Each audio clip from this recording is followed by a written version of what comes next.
Bismillahirrahmanirrahim. Hari ni, malam ni Muhammad Ryan dia minum lagi satu sachet kopi delima gentu sebab dia dah 2 hari dia demam. Hari semalam pagi pukul 8 dia bangun pukul 6 dia bangun sebab dia batuk teruk.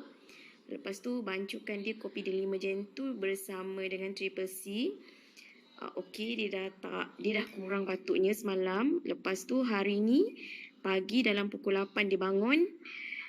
Sebelum dia bangun tu memang dia batuk teruk. Lepas tu bagi dia minum kopi delima bersama dengan Triple C juga 1 biji. Alhamdulillah dia boleh minum kopi delima gentu bersama Triple C. Sebab kita yang dewasa ni pun ada kala belum tentu boleh telan Triple C bersama dengan kopi delima kan. So Muhammad Ryan yang berusia 5 tahun boleh. Lepas dia minum kopi delima gentu bersama Triple C, Alhamdulillah dia dah tak ada batuk sampai malam. Yang ini tadi dia batuk sikit-sikit sebab dia petang tadi dia ada kawan jadi dia main sampai penat. So dia badan dia penat.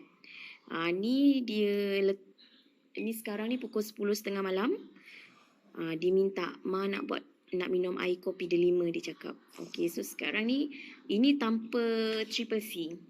Sedap tak abang? Sedap tak abang? Abang Ryan. Abang. Mama tanya kan, sedap tak? Sedap. Sedap. Okey, tunjuk good.